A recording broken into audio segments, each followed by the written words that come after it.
Hello students of class 9. Today I am going to discuss the poem The Gift of India written by Sarojini Naidu. Now some things which I want to explain on the board, some writings are there which I want to explain on the board.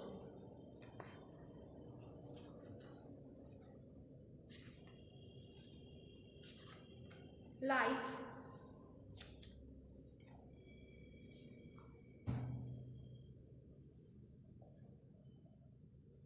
ought means anything.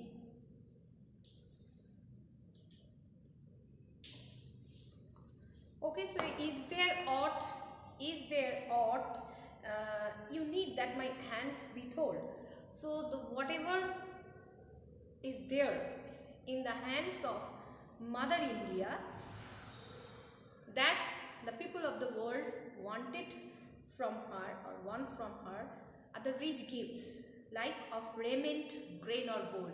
Grain means food grains, gold means treasure, and rich gifts that Mother India can provide to all, and rich clothes because India is known for its rich clothes. Raiment means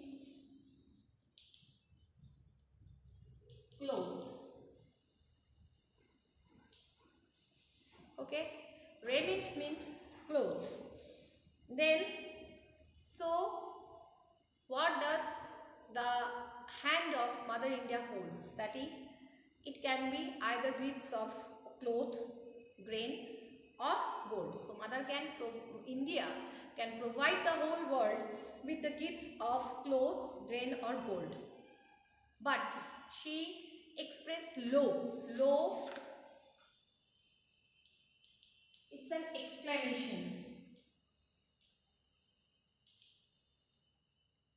of disapproval.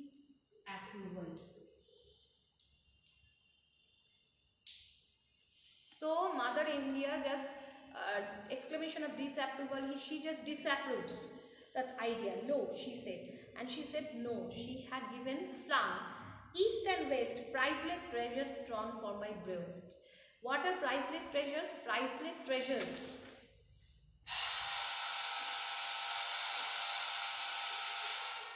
Priceless treasures.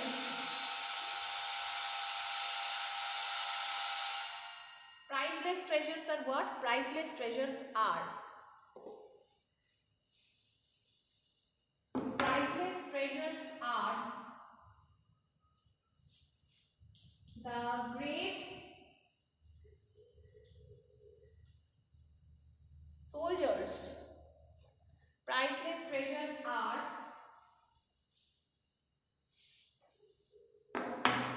the great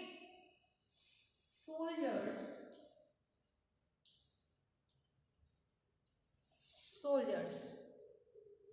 Priceless treasures of the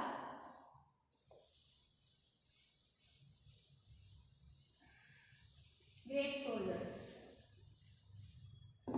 So, according to Mother, she has flung, means she has scattered priceless treasures, means the soldiers, east and west. It seems that Mother has helped the soldiers, the east and the west.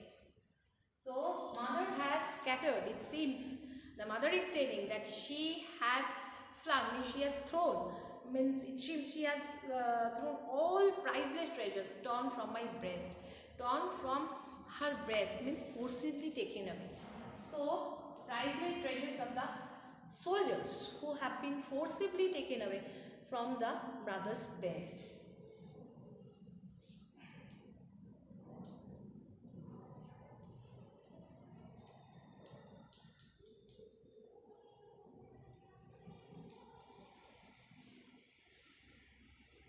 Forcibly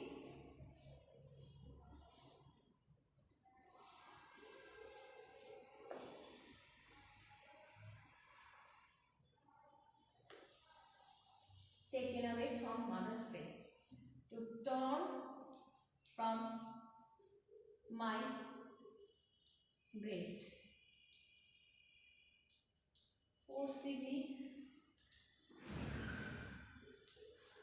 taken away. Okay, so mother has given the world, and in all direction, east and west, be it in the north and south, mother has given her soldiers for the country. So British administration had engaged the soldiers for their own benefits. They had engaged the Indian soldiers in order to be successful in and around the whole world during the First World War.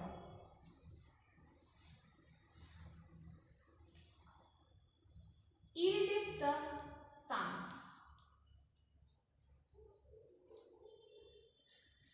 means surrendered. The sons means soldiers or the dead soldiers. So she has yielded the sons. So she has surrendered the sons. She had surrendered the sons of my stricken womb. Stricken womb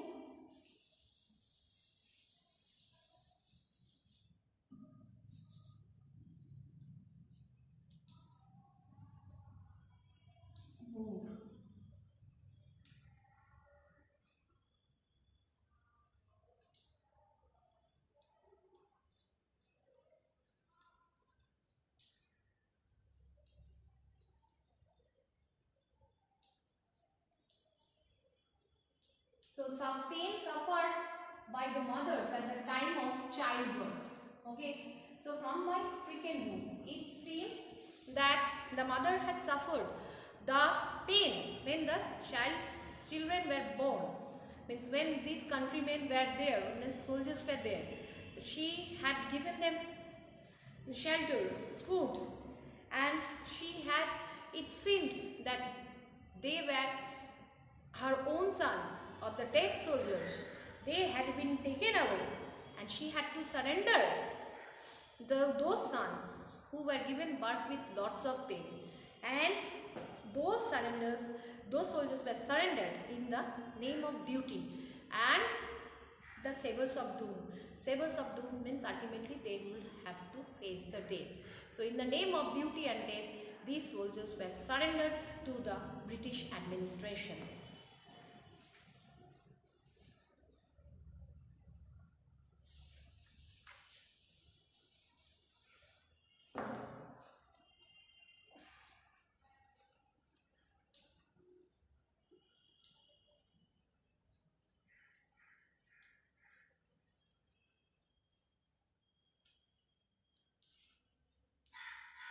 In the name of duty. Sabers of doom.